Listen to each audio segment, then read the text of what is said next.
ഇന്ത്യക്കാരനും കണ്ടിരിക്കേണ്ടതായിട്ടുള്ള ഒരു അതിമനോഹരമായ സ്പോട്ട്. ഭയങ്കരമായ ട്രാഫിക്കാണ്. അയ്യോ, ശരിക്കും അതിമനോഹരമായിട്ട് ശരിക്കും ഞങ്ങളെ ഞെട്ടിച്ചൊരു സാധനം ഉണ്ടായിരുന്നു. പക്ഷെ എനിക്ക് പുറത്തു പോകാനൊന്നും പറ്റുന്നൊരവസ്ഥയിലായിരുന്നില്ല. ഹേ ആൾ, അപ്പോൾ ഇന്ന് ബത്തൻഡയിൽ നിന്ന് അമൃത്സറിലേക്ക് പോകാനാണ് പ്ലാൻ. ബത്തൻഡയിൽ നിൽക്കുന്ന സമയത്ത് പ്ലാൻ ചെയ്യുകയാണ്, ഞങ്ങൾക്ക് വണ്ടി സർവീസ് ചെയ്യാനുണ്ട്, എന്നാൽ പിന്നെ അവിടെ സർവീസ് ചെയ്യാമെന്ന് പ്ലാൻ ചെയ്യുന്നു. രാവിലെ തന്നെ ബ്രേക്ക്ഫാസ്റ്റ് ഒക്കെ കഴിച്ചിട്ട് ഇവിടെ ഓഫീസ് തുറക്കുന്ന സമയമായപ്പോഴത്തേക്കും ഞങ്ങൾ അവരെ വിളിച്ചിട്ട് ഇന്നത്തേക്ക് വണ്ടി സർവീസ് ചെയ്യാനായിട്ട് വേണം എന്നുള്ളത് പറഞ്ഞിട്ടുണ്ടായിരുന്നു. അത് കഴിഞ്ഞ് ഞങ്ങൾ സർവീസ് സെന്ററിലേക്ക് ഏകദേശം ഒരു 10-11 മണി ടൈമിലൊക്കെ ഞങ്ങൾ അവിടെ എത്തുകയാണ്. എത്തുന്ന സമയത്ത് ശരിക്കും ഞങ്ങളെ ഞെട്ടിച്ചൊരു സാധനം ഉണ്ടായിരുന്നു. ഞങ്ങൾ ആ റോയൽ എൻഫീൽഡിന്റെ സർവീസ് സെന്ററിൽ അകത്തേക്ക് കയറുന്ന സമയത്ത് ഞങ്ങളെ പേര് അവിടെ ലിസ്റ്റ് ചെയ്തിട്ടുണ്ടായിരുന്നു. അവർ ഒട്ടിച്ചു വെച്ചിട്ടുണ്ടായിരുന്നു. അതായത് ഞങ്ങൾ എന്ത് ചെയ്യാണ്, സർവീസിന് ഇന്ന് വരുന്നുണ്ട് എന്നുള്ളതിന്റെ ഒരു അപ്പോയിന്റ്മെന്റ് പോലെ അവർ ഒട്ടിച്ചു വെച്ചിട്ടുണ്ടായിരുന്നു. അത് ശരിക്കും ഞങ്ങൾ എക്സ്പെക്ട് ചെയ്യാത്തതൊന്നായിരുന്നു. അങ്ങനെ വണ്ടി സർവീസിന് കൊടുത്തു. നല്ല സർവീസ് ആയിരുന്നു. ഒരുപക്ഷെ ഞാൻ എൻ്റെ വണ്ടി അല്ലെങ്കിൽ അവൻ്റെ വണ്ടിയാണെങ്കിലൊക്കെ ഈ ട്രാവലിൻ്റെ ഇടയിൽ സർവീസ് ചെയ്തു, അല്ലാതെ നാട്ടിൽ നിന്ന് സർവീസ് ചെയ്തു, ഉള്ളതിൽ വെച്ചിട്ട് ഏറ്റവും നല്ല സർവീസ് ആയിരുന്നു അവിടെ നിന്ന് കിട്ടിയിട്ടുണ്ടായിരുന്നത്. അങ്ങനെ സർവീസ് ചെയ്ത് ട്രാവൽ സ്റ്റാർട്ട് ചെയ്യാണ്. ട്രാവൽ സ്റ്റാർട്ട് ചെയ്ത് ഒരു ഉച്ച കഴിഞ്ഞ് ഒരു 3-3:30 ആയ സമയത്തേക്ക് ഞങ്ങൾ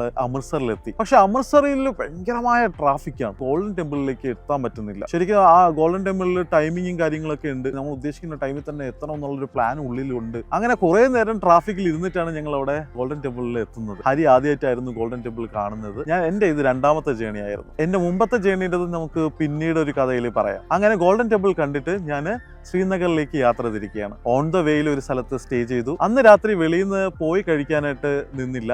ഞങ്ങൾ സ്വിഗ്ഗി അന്ന് ട്രൈ ചെയ്തു. അടുത്ത ദിവസം അമൃത്സറിൽ നിന്നും ശ്രീനഗറിലേക്കുള്ള യാത്രയാണ്. അമൃത്സറിൽ നിന്ന് ശ്രീനഗറിലേക്കുള്ള യാത്ര ശരിക്കും ചലഞ്ചിങ് ആയിരുന്നു. ഭയങ്കര വെയിലും ചൂടും റോഡിലൊക്കെ പൊടിക്കാറ്റും ഉണ്ടായിരുന്നുവെങ്കിലും അതിമനോഹരമായ ലാൻഡ്സ്കേപ്പുകളിലേക്കാണ് ഞങ്ങൾ ചെന്നെത്തിയത്. വൈകുന്നേരം ഒരു 5 മണി ടൈമൊക്കെ ആയപ്പോഴത്തേക്കും ഞങ്ങൾ ഹോട്ടലിൽ. അത് കഴിഞ്ഞിട്ട് ഞങ്ങൾ പോകുന്നത് ഡാൽ തടാകത്തിലേക്കായിരുന്നു. അയ്യോ, ശരിക്കും അതിമനോഹരമായിട്ടുള്ള ഒരു ഡാൽ തടാകം. ഞാൻ പിന്നീടൊക്കെ ഡാൽ തടാകത്തിലൊക്കെ പോയിട്ടുണ്ടെങ്കിലും ശരിക്കും അന്ന് കിട്ടിയ ഒരു ഫീൽ എന്ന് പറയുന്നത് കിടിലമായിരുന്നു. നല്ല കുറേ ഫോട്ടോസ് എടുക്കാൻ പറ്റി.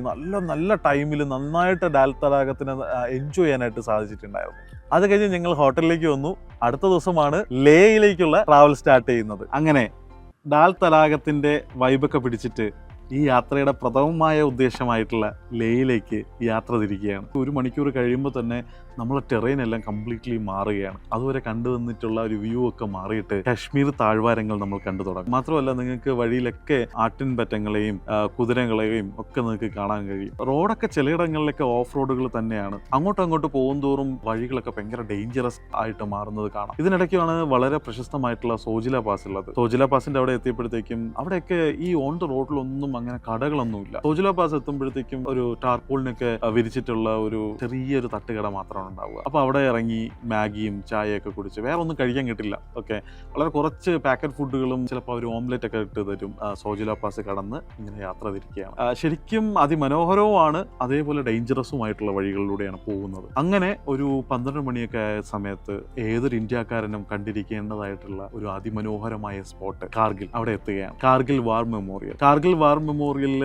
കയറി കാണുകയും കാർഗിൽ വാറുമായിട്ട് ബന്ധപ്പെട്ടിട്ടുള്ള കുറെ ഫോട്ടോസും കുറെ ഇൻഫർമേഷൻസും ഒക്കെ മനസ്സിലാക്കിയതിനു ശേഷം വെളിയിലേക്ക് ഇറങ്ങുന്ന സമയത്ത് നമുക്ക് അവിടെ പട്ടാളക്കാരൊക്കെ നിൽപ്പുണ്ട്. നമുക്കപ്പോൾ ഓരോ മലയിനെ പറ്റിയിട്ടും കാര്യങ്ങളൊക്കെ ചോദിച്ചറിയാം. കാരണം ഈ മലകളൊക്കെ വളരെ പ്രശസ്തമായിട്ടുള്ള മലകളാണ്. ടൈഗർ ഹില്ലും, കാരണം ആ യുദ്ധവുമായിട്ട് ബന്ധപ്പെട്ടിട്ടും അല്ലെങ്കിൽ നമ്മുടെ ഒരു ബോർഡർ എന്ന രീതിയിലൊക്കെ ചുറ്റും കാണുന്ന എല്ലാ മലകളും വളരെ പ്രശസ്തമാണ്.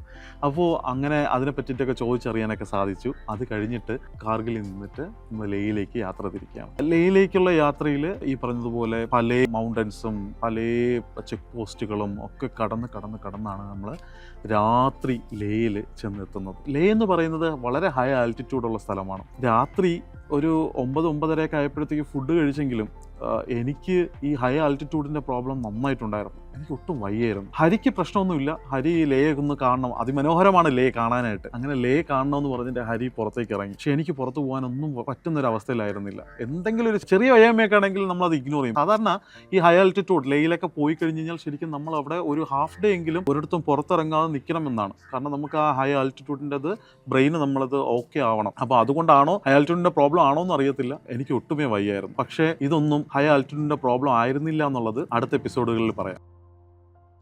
खुदा से मन्नत है मेरी लौटाए जन्नत में.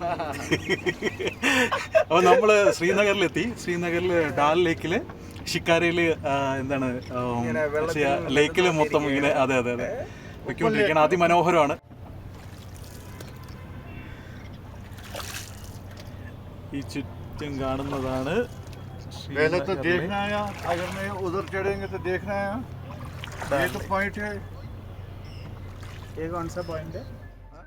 അവിടെ ശരിക്കും നല്ലൊരു പ്രത്യേക വൈബുള്ള ഈ റൂട്ടൊക്കെ ഭയങ്കര ഓഫ് റോഡുമാണ്. കടകൾ ഉണ്ടാവില്ല. ട്രാവൽ ചെയ്യണമെങ്കിൽ പ്രത്യേക പെർമിഷൻസ് വേണം. നിൽക്കുകയേ ചെയ്യരുത്, പെട്ടെന്ന് തന്നെ അത് കടന്നോണം.